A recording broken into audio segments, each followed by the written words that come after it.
Uma das criaturas mais curiosas do folclore brasileiro também é uma das menos conhecidas pelo público.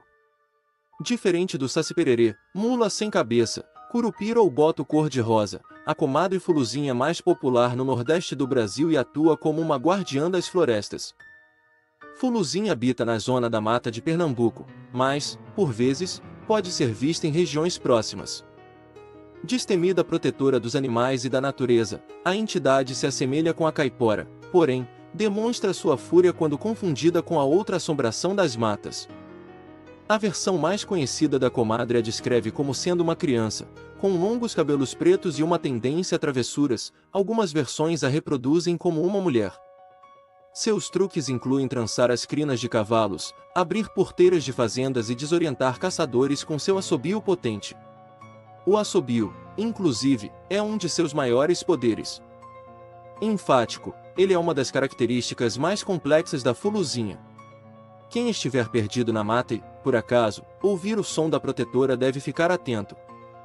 Se o barulho está perto, significa que ela está longe. Se estiver longe, a guardiã estará mais próxima do que imagina. Entretanto, para quem entra na floresta com a intenção de machucar os animais, sente a fúria da guardiã. Usando cipós como chicote, ela inflige dor para ensinar uma lição aos que desrespeitam seu lar. Quem quiser agradar a criatura deverá dar-lhe presentes. Deixar um pote de mingau na entrada da mata é a principal atitude para fazê-la se afeiçoar pela pessoa. Outros itens incluem mel, confeitos e fumo que é usado para fazer com que ela desfaça os nós nas crinas dos cavalos. Há quem diga que Fuluzinha era uma menina do período colonial. Nascida em uma família problemática, ela teria fugido para a floresta, onde morreu de desnutrição e continuou a habitar o local para cuidar de sua maior paixão, a natureza. Existe muito mistério em torno da lenda da comadre, parte importante do folclore brasileiro. Ela foi passada entre gerações, o que fez com que as características do mito se tornassem voláteis e adaptáveis ao contador.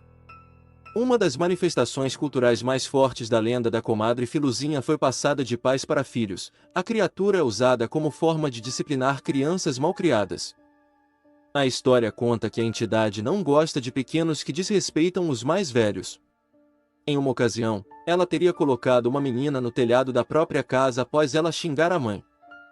Juntamente com seres temidos na crença nordestina, como a perna cabeluda e o homem do saco, Papa Figo, a comadre Fuluzinha é uma das tradições mais duradouras de estados da parte superior do país, encantando e assustando a imaginário popular há séculos. Também conhecida como Comadre Florzinha, ela é uma personagem do folclore brasileiro. De acordo com a lenda, esta mulher envolta em mistério vive na floresta, protegendo os animais e plantas de exploradores da natureza. Possui, portanto, características parecidas com a de outro personagem do folclore nacional. Ela é uma cabocla e possui cabelos bem longos e negros. Vive caminhando feliz pelas florestas, pronta para assustar os homens predadores e defender os animais e plantas. De acordo com a lenda, ela possui o poder de desaparecer por alguns instantes. Uma das características mais interessantes da comadre Fuluzinha é a sua relação com os habitantes locais, especialmente com os trabalhadores rurais. É um pouco raro que tenham escutado sobre a comadre Fuluzinha, também conhecida em algumas outras regiões como Mãe da Mata, ou ainda comadre Florzinha, aqueles que vivem em cidades grandes com alto índice de urbanização. O nome Comadre Florzinha deveria ser o verdadeiro, mas os habitantes, devido ao sotaque caipira, falavam algo como Fuluzinha, que acabou sendo difundido como nome. Apesar de nem todos terem ouvido falar na comadre, a sua presença para aqueles que vivem na zona da mata de Pernambuco e Paraíba é bastante real, e muitos já escutaram as histórias sobre a dona das matas. As lendas são bastante comuns em todos os lugares, mas nas regiões rurais essa história tem destaque. Em algumas cidades, a coisa é tão levada a sério que são organizadas associações que objetivam caçar a criatura.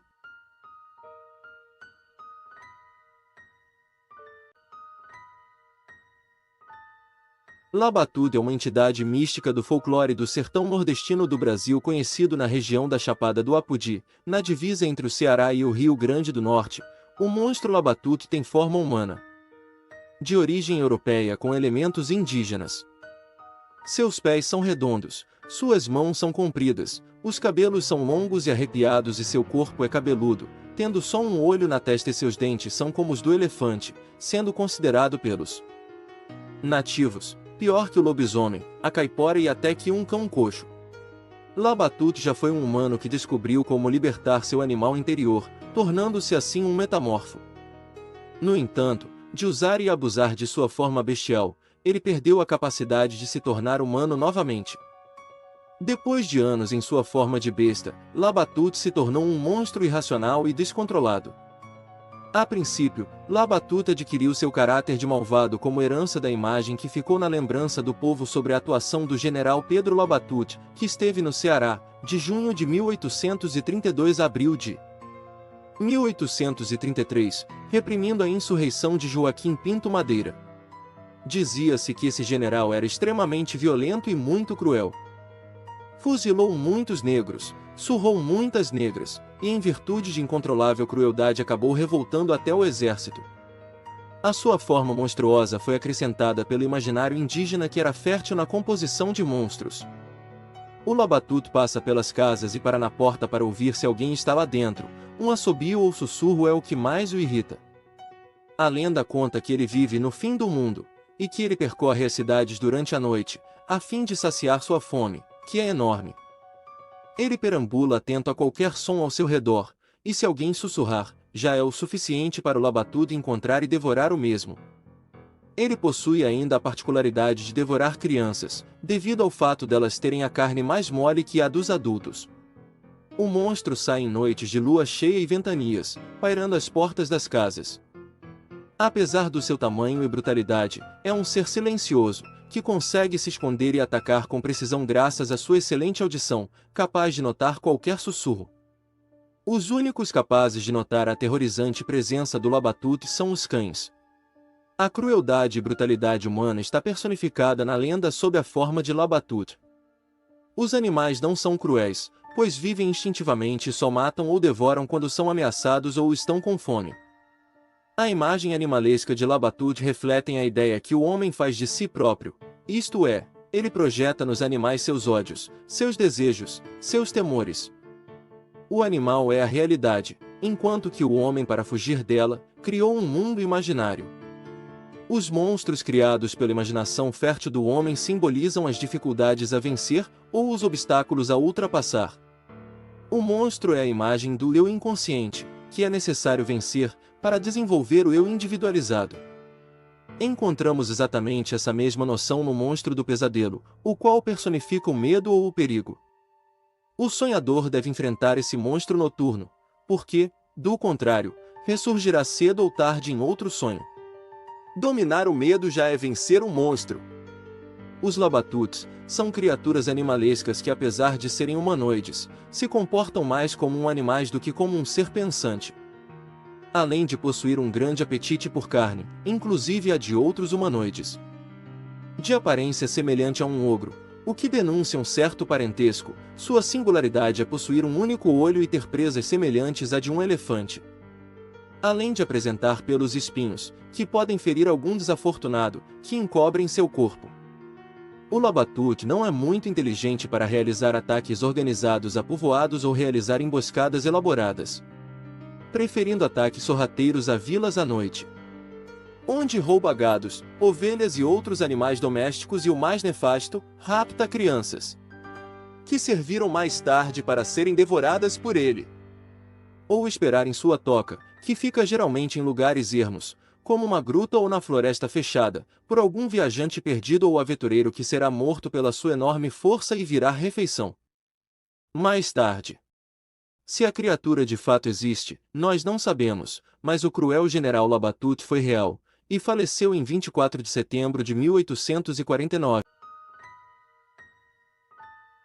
Hoje iremos falar um pouco sobre a lenda do Minhocão.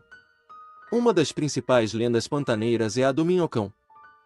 Seria um tipo de serpente com cerca de 45 metros, focinho de porco, chifre e pele tão grossa que pareceria a casca de uma árvore. O monstro viveria nos rios de uma da região e viraria os barcos de pescadores para se alimentar deles. Uma das versões da lenda teria surgido após o padre Ernesto Barreto comprar um grande terreno onde hoje está localizada a Barra do Pari, em 1880. Em Cuiabá, os ribeirinhos acreditavam que a cobra gigante vivia nas profundezas do rio Cuiabá e, vez ou outro, virava barcos para devorar os pescadores, levantava grandes ondas e desmoronava barrancos dos rios. Reza uma das mais famosas lendas cuiabanas que não se pode reformar ou restaurar a igreja matriz da capital de Mato Grosso, já que o minhocão encontra-se preso pelos fios de cabelo de Nossa Senhora. Há ainda o minhocão de Baús, irmão do minhocão do Pariré, que teria surgido no século XIX, que habitava a região da Guia e que destruía as casas da região, fazia muitos redemoinhos nas águas. Metia medo nos habitantes. A lenda do minhocão é semelhante à lenda do Goiúna do Amazonas, ou das cobras grandes, populares em outros estados amazônicos. O minhocão é destaque entre as lendas do Velho Chico. Ele seria uma serpente fluvial e subterrânea, que viveria no rio. Reza a lenda que o minhocão seria capaz de locomover por debaixo da terra, chegando até as cidades, sendo capaz de desmoronar casas e servindo de explicação para fenômenos de desnivelamento. Já até se ouviu falar que foi esse mesmo minhocão o responsável por grutas nas barrancas, naufrágios de barcos, ataque e até mesmo sumiço de pescadores e viajantes. Essa é mais uma lenda extraída do imaginário do povo que vive na bacia do Rio São Francisco. Com muita cultura e fantasia, essas lendas são passadas de geração a geração, muitas vezes para dar explicações e sentido às situações da vida.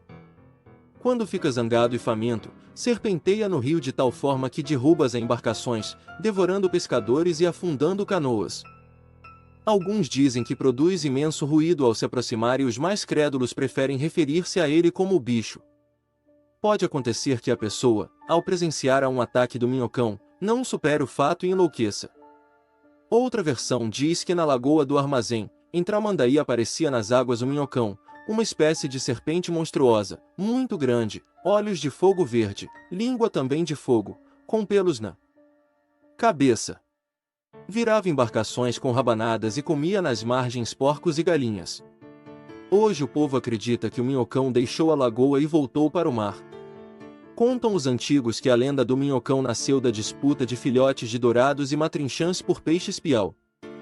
Os piau pediram para os intiais que moram no fundo do Velho Chico para que eles não fossem mais perseguidos pelos dois predadores, então uma sereia com seus poderes criou uma minhoca que, conforme fosse comida, fosse crescendo novamente para poder alimentar os dois e deixar os piau em paz.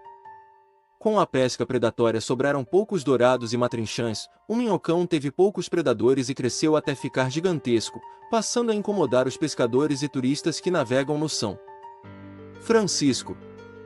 Em dias de vento o minhocão fica zangado e cria ondas enormes para virar as embarcações, em dias de chuva ela desbarranca os leitos do Velho Chico, e em dias de sol abre imensas grotas por debaixo das casas dos ribeirinhos.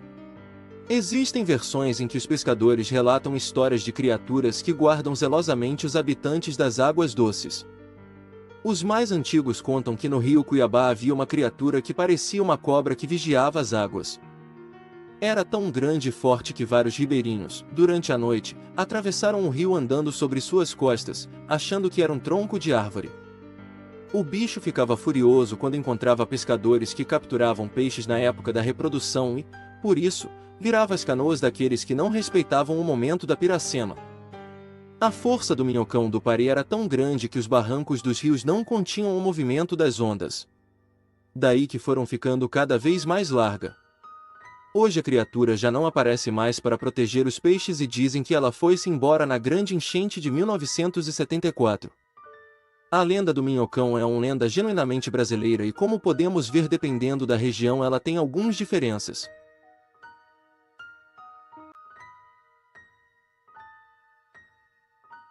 Curupira é personagem de uma das lendas do folclore brasileiro, a qual fala de um ser mítico, que protege a floresta contra caçadores e contra aqueles que derrubam as árvores. O Curupira é personagem de uma lenda do folclore brasileiro que surgiu nos povos indígenas e que foi relatada, pela primeira vez, no século XVI. Curupira é um ser mítico do folclore brasileiro. Conhecido por ser o guardião da floresta e por punir aqueles que entram nela para derrubar árvores ou caçar os animais. O Curupira é personagem de uma lenda que se originou na cultura indígena brasileira e acabou espalhando-se por todo o país. Foi uma das primeiras lendas indígenas registradas pelos portugueses. O Curupira cumpre o papel de guardião das florestas e pune aqueles que vão fazer mal a elas.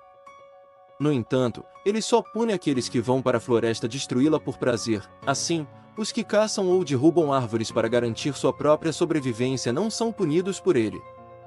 A lenda do Curupira aterrorizava os indígenas, e os relatos realizados por cronistas portugueses de séculos passados demonstram isso. Os indígenas consideravam que cadáveres que fossem encontrados na floresta eram de pessoas que tinham sido alvo do Curupira, porque ele poderia matar aqueles que a prejudicavam. O Curupira pode aparecer para alguém na floresta e oferecer a esse um acordo, mas, atenção, aqueles que não o cumprem sofrem pesadas consequências. Existem lendas parecidas com a do Curupira em outras culturas da América do Sul, e uma delas é a do Chudiachaque, presente na cultura inca, e a do Maguari, presente no folclore venezuelano. Existem folcloristas que afirmam que a lenda do Curupira surgiu nos Nauas, povo indígena do norte do Brasil, e foi espalhando-se, até chegar aos Tupis e aos Guaranis. Curupira ficou conhecido por ser o protetor da floresta contra aqueles que faziam mal a ela. A presença do Curupira poderia ser notada por meio de um assovio constante e contínuo que atormentava aqueles que entravam na floresta. O detalhe é que aqueles que ouviam o assovio não conseguiam identificar de onde o som era emitido e também não conseguiam encontrar quem o emitia. Muitos acreditavam que o Curupira poderia assumir a forma de um animal para confundir o caçador e fazê-lo se perder no mato. O caçador avistava o animal, mas não conseguia capturá-lo. Na perseguição, acabava ficando perdido no meio da floresta. Todavia, muitos falam que o Curupira só fazia isso contra os caçadores que caçavam por prazer. Aqueles que caçavam para atender suas necessidades básicas não eram incomodados pelo Curupira. Por se tratar de uma representação do lendário nacional, o governo do estado de São Paulo, através da Lei de 11 de setembro de 1970, por meio do então governador Roberto Costa de Abreu Sodré, instituiu o Curupira como símbolo estadual protetor das florestas e dos seres que nela habitam. Na cidade de Olímpia, SP, há mais de 3 décadas não é assinado nenhum documento oficial no período da Semana do Folclore Brasileiro, no mês de agosto. Nesse período, simbolicamente, a autoridade municipal é atribuída ao Curupira, sendo sua responsabilidade proteger, além das matas e animais, os visitantes do município. Outra curiosidade é o fato de que no bairro Horto Florestal, em São Paulo, há uma estátua em homenagem ao Curupira, inaugurado no dia 21 de setembro, mesma data de celebração ao Dia da Árvore. Esse símbolo da cultura nacional é considerado uma figura perigosa, perversa e muito temida, principalmente por crianças, índios e lenhadores. Capaz de fazer feitiços, o Curupira rapta crianças e só as devolve depois de passados 7 anos, segundo a fábula popular. Para vingar-se, o Curupira se transforma em caça. Pode ser uma paca, onça ou qualquer outro bicho que atrai os caçadores para o meio da floresta, fazendo-o perder a noção de seu rumo e ficar dando voltas no mato, retornando sempre ao mesmo lugar. Outra forma de atingir os maus caçadores é fazendo com que sua arma não funcione ou fique incapaz de acertar qualquer tipo de alvo, principalmente a caça. Na realidade, a lenda do Curupira revela a relação dos índios brasileiros com a mata. Não é uma relação de exploração, de uso indiscriminado, mas de respeito pela vida. Poucos sabem, mas existe uma data comemorativa associada ao Curupira. Essa data é comemorada no dia 17 de julho e é conhecida como Dia da Proteção das Florestas ou Dia do Protetor das Florestas. Como já vimos, o papel de protetor da floresta estava associado ao Curupira. Há muitos anos Tupã travou uma imensa batalha contra Catamã. A luta durou muitas luas, mas, usando toda a sua magia, Tupã conseguiu, por fim, derrotar Catamã e aprisioná-lo no alto da Serra do Tumucumaque, por um período de 100 anos. Passaram 80 anos e o feitiço de Tupã começou a perder o efeito e por isso o mal começou novamente a se espalhar pelo mundo. Diziam os anciãos que a fome, as guerras e as doenças seriam um sinal de quando Catamã estivesse voltando, mas que um índio guerreiro, nascido de tribo pequena salvaria todos e mataria Catumã para sempre.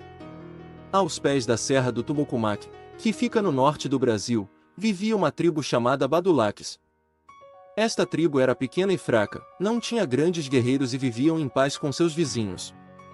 O primeiro sinal de que o mal estava voltando foi quando diversas tribos começaram a ser atacadas por uma terrível doença que afetava as mãos e os pés de todos.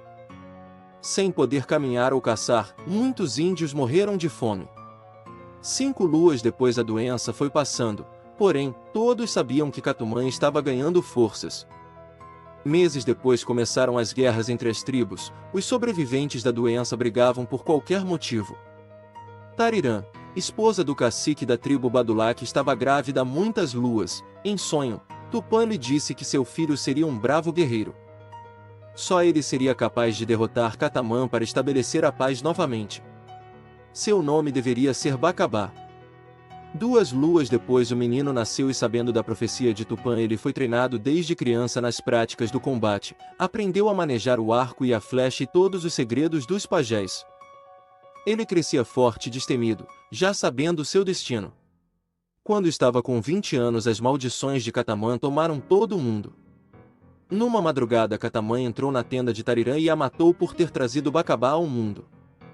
Pela manhã, Bacabá se reuniu com o grande conselho de todas as tribos e anunciou que subiria a serra de Tumucumaque para lutar contra Catamã.